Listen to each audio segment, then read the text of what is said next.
Oh, thank you. Okay, I just have to check for time.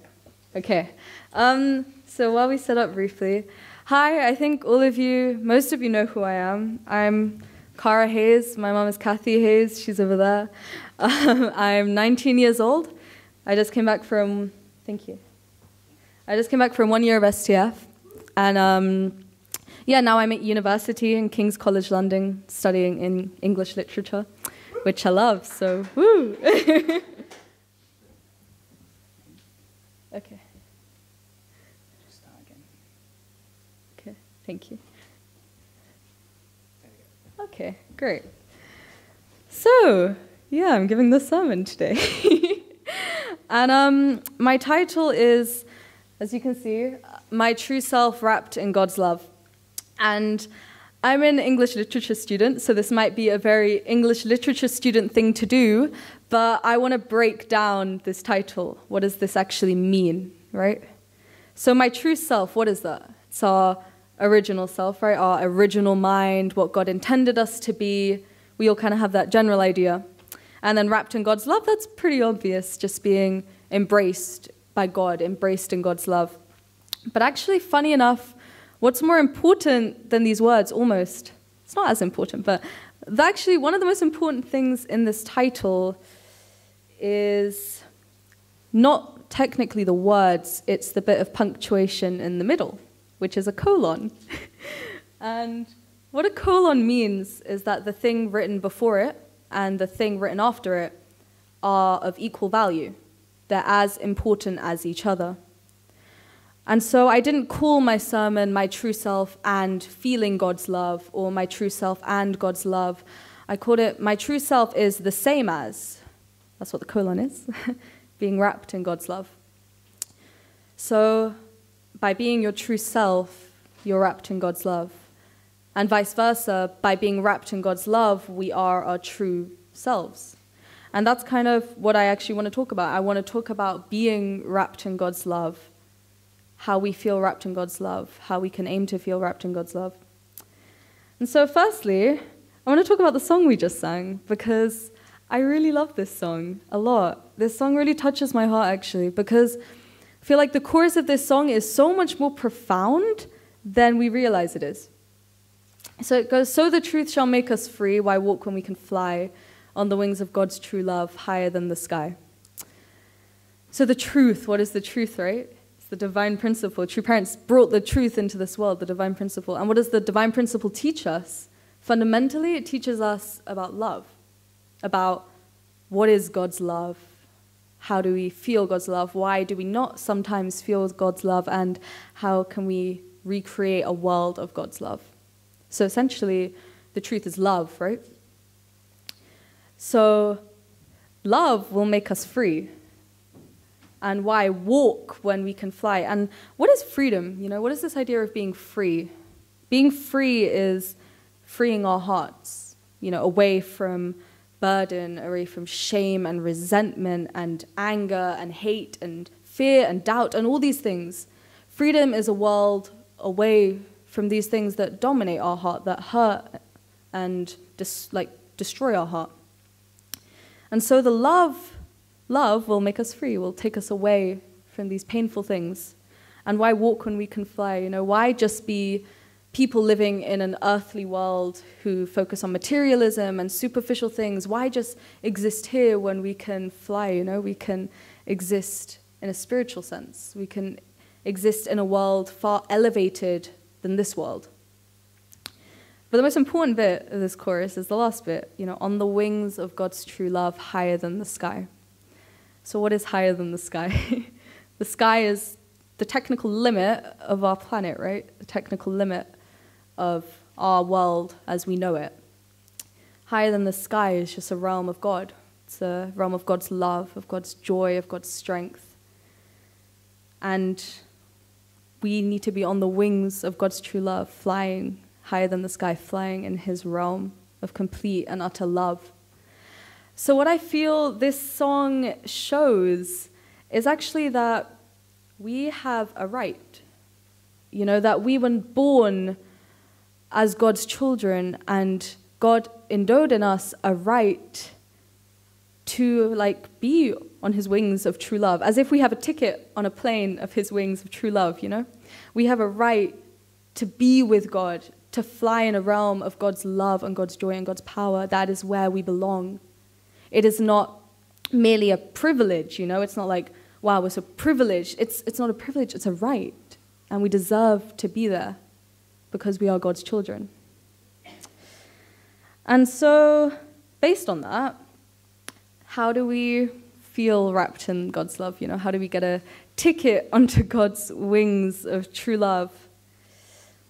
Well, I feel like a piece of imagery I like to imagine about God and feeling God's love is like, life is like a tunnel, right?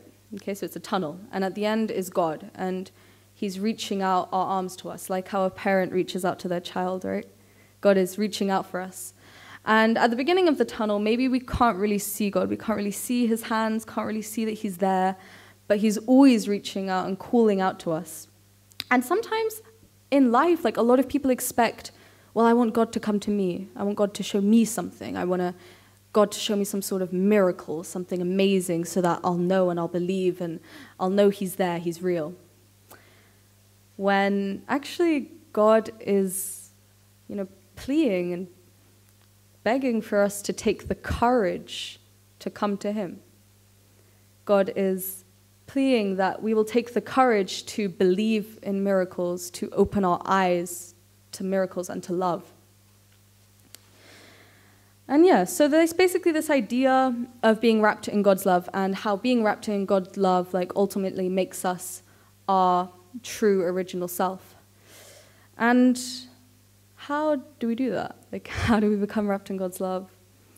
I think there's a very key starting point, which is a word that nobody likes to hear, and that word is vulnerability. Ta-da! No one likes to hear the word vulnerability, because vulnerability is painful. Vulnerability is sometimes shameful. Vulnerability is opening doors in ourselves that we want to keep closed. But why I say this is such a key point in feeling God's love is because I remember during my year of STF, I received a morning service once. Honestly can't remember who it was from, who said it, but they said something that really struck me. And I thought, wow, that's good.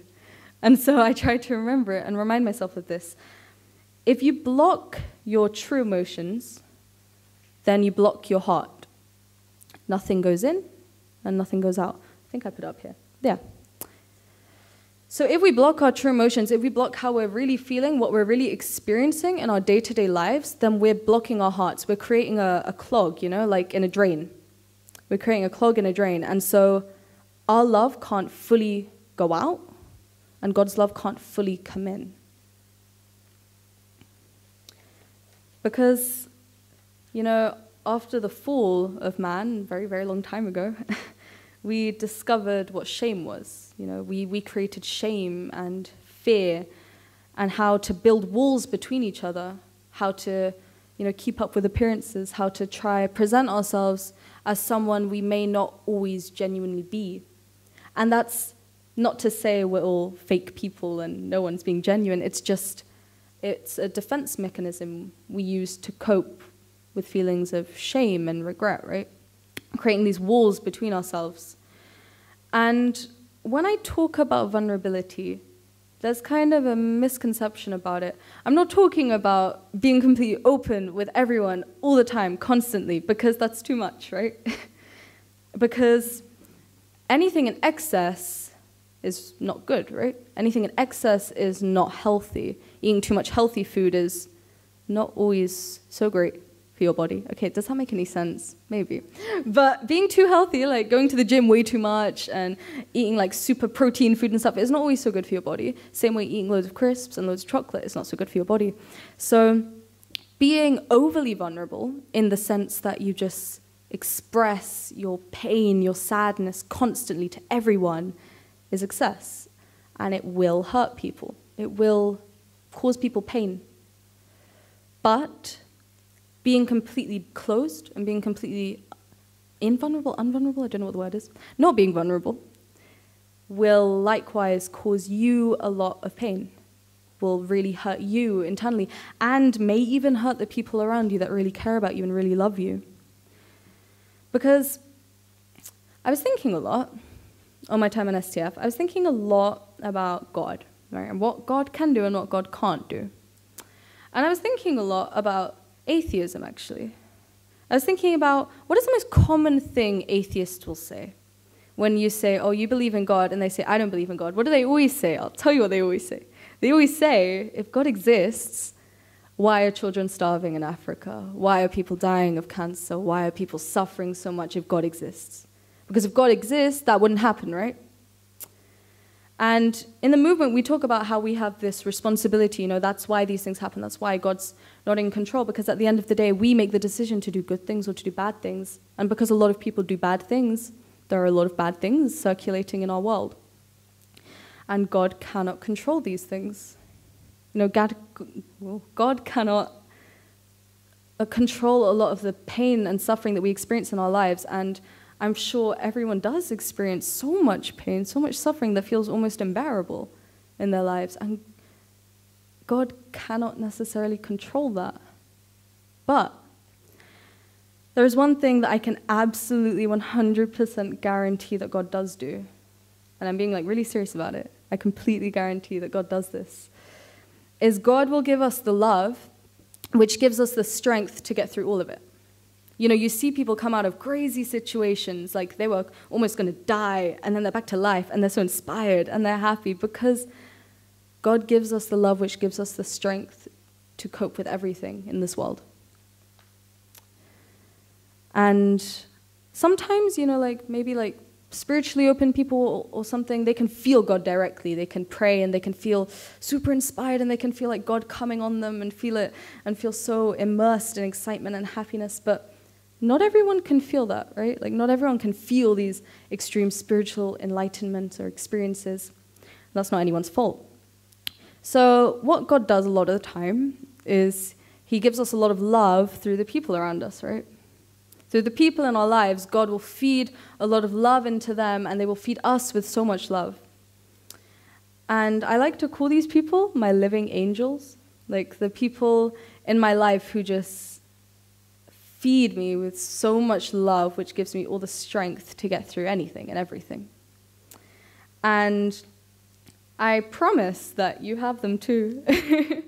I know sometimes a lot of people feel like they don't have anyone to turn to, but if you look close enough, there are always these living angels in your life. And if they're not there yet, it's because you don't need them yet. And God will send them when the time is right. God sends these living angels into our lives to really save us and protect our hearts and nurture us. So the key thing is that ultimately the idea of vulnerability is that we find vulnerability within ourselves, that we find vulnerability with God, that we can turn to God and we can say, okay, Father, I'm struggling a bit right now. I'm suffering a bit right now. I'm kind of in pain, but I love you, and I know that you love me, and I know that I'm going to be okay. Instead of turning to God and saying, oh, I'm okay, everything's fine. It's okay, even though everything's a mess. I'm okay, everything's fine, don't worry, don't worry. We need to find this vulnerability with God as our parent, as the one who nurtures us and loves us and helps us to grow. And therefore, to find vulnerability within ourselves, to find vulnerability with God, it makes sense to find vulnerability with each other. And through that, unblocking this clog in the pipe, right? Unblocking this clog so that the flow of love can come in, God's love can come in, and your love can come out. And that flow can start happening more and more naturally and more fully. But there are some problems with vulnerability, right? I think my biggest problems were two things, two big words. Number one is fear. So I was really afraid of trusting other people. I was really afraid of people's judgment, of people not understanding, of people viewing me differently. And I was really proud. So pride, another big one. I was too proud to admit to myself, let alone other people, that I'm not always 100%, right? And I think a lot of us deal with this idea of fear and pride, right? They're big things that block us from fully expressing ourselves. And sometimes, it's even worse, right? Because sometimes we don't even recognize these living angels in our life. Sometimes we feel like we literally have no one around us. We literally feel like we don't have anyone to turn to. And sometimes this happens very frequently. We hurt the people we love the most, right? That's a big saying, you know? You hurt the people you love the most. And you push them away because you're so afraid of vulnerability. That happens a lot. But, you know, these people who you push away, some won't come back, right? Maybe we've experienced that. Some people we push away, they won't come back. But there is definitely someone who, no matter how many times you push them away, they always come back. And these people are the most precious people in your life, really. Like, I think on STF was the first time I actually experienced pushing people away. I think before in my life, I just chose not to be vulnerable. I was like, nah, vulnerability is not for me. Don't really want to fully express myself. I'll just keep this to myself, and you can know this, and we're good, you know? On STF, for the first time, I experienced, actually, maybe I do want to be vulnerable. Maybe I do want to open up to someone. But I ended up pushing them away rather than opening up to them because I was scared, right? But the more I experienced this of pushing people away, and the more I realized there were just certain people who would not stop coming no matter how many times I pushed them away. They just kept coming back, I realized, you know, this is so much more. This is not someone being annoying and trying to know my business and being nosy and just frustrating me. This is God's love, like God's complete unconditional love. And so I call these people living angels, but in reality, there's something a bit more than that. They're the living God. They're the living presence and existence of God physically embodied all around us.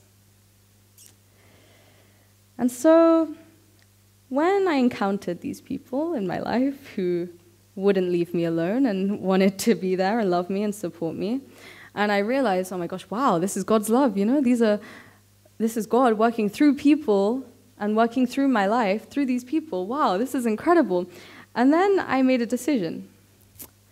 And I think this is one of the biggest decisions I've ever made in my life.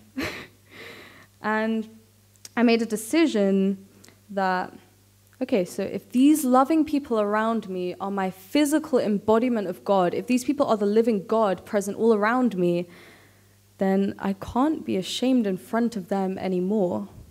Why? Because I can't be ashamed in front of God anymore. Ta-da!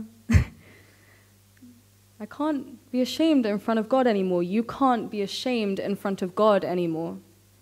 You know, God waits for us not to do nothing wrong and not to be perfect individuals. Obviously, he wants that, but that's kind of a long-term goal. But God waits for us to forgive ourselves. God waits for us to turn to him and say, I'm really sorry that I did that. I'm really sorry that I hurt this person or I hurt you. But I really love you, and I know that you love me, and I forgive myself, and I know you forgive me, and let's move forward together, you know? Being ashamed in front of God blocks us so much from God's love. It's like if I did something wrong and I felt really ashamed in front of my mom, and then I tried to always hide it from her, and every time she tried to talk to me, I'd be like really defensive because I'd be like, oh my God, I don't want her to find out about that bad thing I did. Like, if I'm constantly ashamed in front of her, how can she fully love me? How painful it must be for her to feel like, why does my daughter feel like she's so distant from me? Why does she feel like she's not worthy of my love and my appreciation? And this is how I feel God feels. You know, God is just waiting for us to forgive ourselves and let ourselves be embraced in his love. Because vulnerability and forgiveness are two of the big keys to open the doors to God's love. Vulnerability, forgiveness. Key doorways to God's love. And there is another concept of vulnerability, because vulnerability is a big thing, right? There's another concept of vulnerability that by being unhappy around people, then I'm hurting people. If I'm really honest and I express my feelings or my resentment or my pain, then I'm just going to hurt people and I'm going to burden them and they're going to feel like rubbish and I'm going to feel like rubbish. That was something I felt a lot personally. I didn't want to open up to people because I felt like these are my problems. I don't want anyone else to feel bad about my problems. Why should they feel bad? But true love is not just shown through joy alone. It's shown through complete and utter sincerity. And this is something I did have to experience for myself. And it was a really small experience that made me realize this, but it was a bit sad, I guess. I was with my high school friend, and I've been friends with her for 7 years. We're really close. I talk to her about everything. She knows completely about my faith and my life of faith, and we're just really open with each other. And one day I was at her house, and we were laughing, joking. It was lovely. And then she just started crying so much. And she yelled at me. And I was like, oh my gosh, what have I done? What did I do? I don't remember doing anything to upset you. Can you just tell me if I've done something, or did I say something? What happened? And she just yelled at me, and she said, I'm so sick of you smiling all the time. I thought, what on earth is wrong with her? I said, what do you mean you're sick of me smiling? She said, I know you're a happy person, and I'm happy that you're a happy person, but you're not always a happy person. And I'm so sick of you smiling when you're not happy. Because I feel like I only know half of Cara. I feel like I know Cara when she's happy, when everything's great. I don't know any other side of Cara. Ooh, I cried. I cried a lot. Because I thought people don't want to see that side of me. If I show people that side of me, people will be hurt by it. People won't want to be around me. In fact, if we really want to love someone, if we really want to let someone into our heart, we have to literally let them into our heart. We can't let them into a little section and just be like, just stay there. If we really want to love them, we have to let them in completely. And that is freeing. That is, like I said, a gateway to God's love. This vulnerability, this forgiveness, this sincerity, those three things are the gateway, opening gateway to God's love. Vulnerability, forgiveness, sincerity. And being sincere with the knowledge that your experiences in the world don't define you. What you've been through in your life doesn't define you. Your pain doesn't define you. Your shame doesn't define you. It's about also being sincere within yourself to know that things didn't always go to plan. Sometimes I don't feel so good. But it's okay, because what does define you, the only thing that defines you, is I am a child of God, and God loves me, and I love God. That is the only thing that defines us. And as soon as we go away from being defined by our shame, our fear, our doubt, I'm good at this, but I'm not good at this, that person likes me, but that person doesn't like me, as soon as we move away from that and we just feel empowered in the sense of I am a child of God and God loves me and I love God, then we open the gateway to God's love. We open the gateway to love with God, love with ourselves, love with each other, a complete world of love surrounding us. Where am I? Okay. So the next thing I want to talk about is kind of the main thing, actually. Surprisingly, we haven't gotten to the main bit yet. But it's an experience I had. And it's an experience that I think will transcend not just for me, but it's an experience that everyone can have, So during STF, we had a trip to Korea. And we did a Korea pilgrimage, basically going to all the churches and the buildings kind of throughout the history of the movement, all the holy grounds and different places where true parents built the movement. And it was a really amazing, beautiful experience. And we got to go to Cheonjeonggun, the Holy Palace in Cheonpyeong, and we got to meet with True Mother, which was, again, an amazing experience. But just before we met with True Mother, we had to go into this prayer room. It was this really big prayer room, like really beautiful in the palace, like really beautiful decorations. I was like, wow, this is quite the prayer room, you know, really nice. And they said when we were going inside, they said, okay, pray for something specific. And at the front, there's like a big box full of envelopes. And afterwards, you pick an envelope, and it's meant to be the answer to your prayer. The envelope will say True Parents words, and it's meant to be the answer to what you were praying about. So like, okay, pray for something specific. Usually, I have no problem with prayer. Usually, I know exactly what I need to pray about, and I pray, and I feel good, and I express myself. But I had no idea what I was going to pray about. Because I always thought I had to pray about my problems. I always thought praying is like, oh God, I'm really struggling with this. If you can help me, that would be great. But I can also do it, so don't worry, I'm going to be okay. But yeah, I'm just letting you know that I'm really struggling. I thought that was prayer, you know, just saying that you're trying to deal with something and kind of asking for help or kind of comforting yourself and saying, oh, but I'll be fine. And then all of a sudden, when I was in this prayer room in Korea, in the Holy Palace, about to meet True Mother, I felt like, oh my God, I don't have any problems right now. I don't know what to pray about. I was like, oh my gosh, what am I going to do? I have nothing to pray about. I don't have any problems. I feel great. My life feels awesome right now. That's a funny thing, isn't it? Quite funny. So I just thought, okay, I'm not going to stress. I'm not going to stress. I'm in the Holy Palace. I'm not going to stress. It's going to be fine. So I go and I sit down in this gorgeous prayer room, and I'm just there. I'm just like, okay, I don't know what to say, but it's okay. I'm just going to sit here. And so I started meditating. Just trying to clear away these thoughts of, oh my gosh, I don't know what to pray about. Do I have any problems? What kind of problems do I have? Trying to imagine I have some sort of problem in my life that I can pray about. So I'm sitting there and I'm just breathing in and I'm just breathing out and I'm not thinking anything, I'm not saying anything. I just thought, well, it's better spending my time here this way than just being all stressed. Like, there's no point in that. So I was just meditating. 1 second. I need water. I was just praying. Not praying. I was just meditating, breathing in, breathing out deeply. And then after a few minutes, a thought came to my head. Something came. And I didn't expect it at all. I didn't expect myself to ask God this. But I said, okay, Father, actually, how can I show people your love? Because I know I can. I know I can show people a lot of love. And I know that sometimes they really feel it.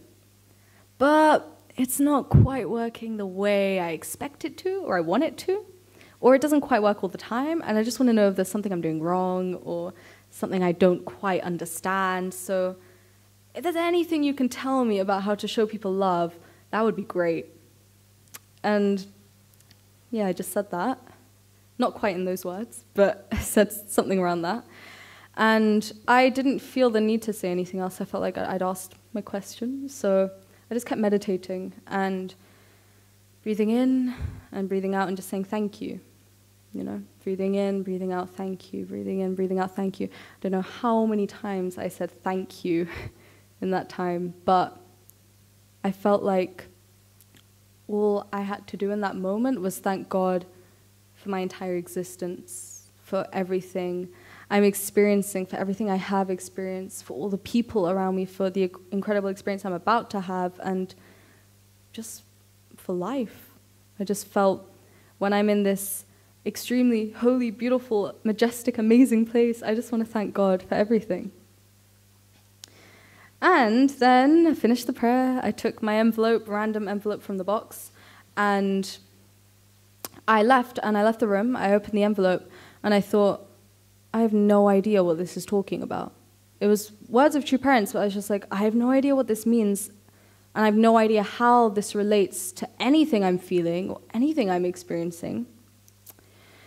Then I prayed after meeting True Mother, and that was a beautiful, amazing experience. And then going back kind of in the evening time, I prayed with this envelope, with this note, with these words of true parents, and I said, you know, what does this mean? Like, how does this relate to me at all? And then, wow, it hit me. It was perfect. It completely related to everything I was asking. And yeah, I'll show it to you. So this was the actual card I received, so I'll just read it to you. When you are calm, there is a place deep within your heart where your mind can be at ease. Your mind should be able to go to that place where it can rest. After you rest there and reawaken, your senses become very sharp. Then, if you seize that moment and focus yourself on that tranquil mind, excluding all other thoughts, you will be able to connect to everything. I think this might be one of the most incredible things I will ever read in my life. And I'll explain to you what I felt from this, how deeply profound I felt this was, this experience of reading this after this prayer and seeing how deep these words were in my life. So I want to start with this bit where it says deep, like there is a place deep within your heart. Deep within your heart. Okay, so what is this place deep within my heart? This is a place of self-awareness, of value. This is a space with you and God, and that's it. Nothing else. Complete trust, complete unity, complete awareness. That's the place deep within our heart, right? And then this idea that we should rest there. Our heart and mind should be able to go there and rest. What is resting? Resting is when we recharge ourselves, right? We take rest so that we can gain energy to keep doing things. That's why we sleep at night. So this idea of resting, well, I felt it was a place away from doubt, judgment, expectation, resentment, fear, hate, disrespect, and recharging with God's love. Going to a place deep within ourselves where we are with God and away from all these things that block us from God, and recharging. And then it talks about a tranquil mind. You know, it reiterates that we have to focus ourselves on this tranquil mind. Again, this is the place deep within our heart. This is the place where we rest. This is God's sanctuary within you, where you are connected with God, where you are connected with yourself, and where you are completely filled with God's love. And it comes naturally, you know, once you find that place, once you go to that place, you are just naturally completely filled and elevated, and it is incredible. And then finally, at the end, it says you will be able to connect to everything. Beginning, I was like, what on earth does that mean, connect to everything? And then I realized, wow, that's the answer to my question. Once I find that tranquil space within me where I am with God, I am with love, and I am away from all that other stuff that distracts us, then I can connect to God. I can connect to the people around me. I can connect God to the people around me. I can connect people to each other. I can connect everything with love. And that's the aim, right? So I was asking, how do I show others love? And I thought, okay, I feel God's love, that's within me, but I don't really know how to bring it out here to other people. I thought they were two separate things, God's love in me and God's love to other people. It's exactly the same thing. It's not different. If you feel God's love, you'll radiate God's love. If you feel completely empowered by love, you will radiate empowered love that will empower others. There is another little motto quote I like to follow. I don't know, words are very deep and meaningful for me, so I often have a lot of quotes and stuff. I stick them up in my room sometimes so I can constantly remind myself, constantly remember. As we let our light shine, we unconsciously give others permission to do the same. I like this idea of letting our light shine. Not as we switch on our light, not as we turn on the light, we let others do the same. As we allow it to shine. Your light as a spiritual being, as a child of God, doesn't go black all of a sudden. It doesn't turn off when you feel bad and turn on when you feel good and turn off again. It's constantly on. The only thing it can do is get brighter and brighter and brighter. But we put covers on it, right? We put blankets over it. We cover it up with, again, these things, this shame, this resentment, this hate, this trauma, this doubt. We cover it up with that. And then a few people will find it because that they're looking, they'll find it. They'll find your light. They'll find your heart. They'll connect to you deeply. But not everyone will see it, how beautiful, incredible you are as a child of God. But as we take that cover off, we decide, you know what? I don't feel shame. I don't feel guilt. I don't feel resentment. I feel full of God and God's love. As soon as we take that cover off and we become filled with this, then we allow others to do the same. We give others the courage to forgive themselves, the courage to be vulnerable, the courage to be sincere, the courage to not feel shameful about being loved by God. We're not feeling shameful about wanting to give God's love or loving other people. And then ultimately, the purpose of that is that others realize God's existence through us. And that's the whole point of the principle, right? That we bring God to the world and God can have the world again. And others realize God's existence and God's heart through us because it's like through our true, unashamed awareness that we are God's child. Then we show that, we radiate that to other people. Through our constant and sincere flow of love with God and with each other, we become the living presence of God and God's love to each other. We become enriched spirits on the wings of God's true love higher than the sky.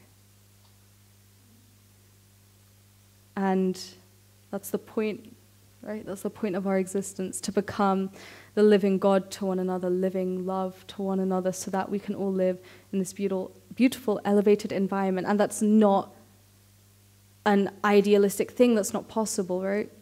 We're living in the era of Channel Guk. This is exactly what the time now is for. So, overall, I think we have to uncage our true self. We don't have to create it. We don't have to build it. We just have to set it free and find true resonance in the realm of God's heart. So vulnerability, forgiveness, sincerity, the gateways to God's love. And, every single one of you, everyone in this world deserves to be completely elevated in a world of God's love. And I just pray that everyone will take this courage, because it's not a step you take once in your life, to forgive yourself, to be vulnerable, to be sincere, to feel God's love, to give God's love. It's not a decision you make once and then it's finished. It's a decision you have to make every single day, over and over and over again. You have to remind yourself every single morning, I am a beautiful child of God and I want to give God's love. And I'm grateful and I'm happy and I'm full of power and energy and joy. So yeah, I think that's everything. Thank you. Please join me in prayer. Oh, thank you. Dear Heavenly Parents and true parents, good morning. Thank you so much. I'm so grateful for this opportunity that I could come to this beautiful congregation and talk to all of your beautiful children here, Heavenly Father.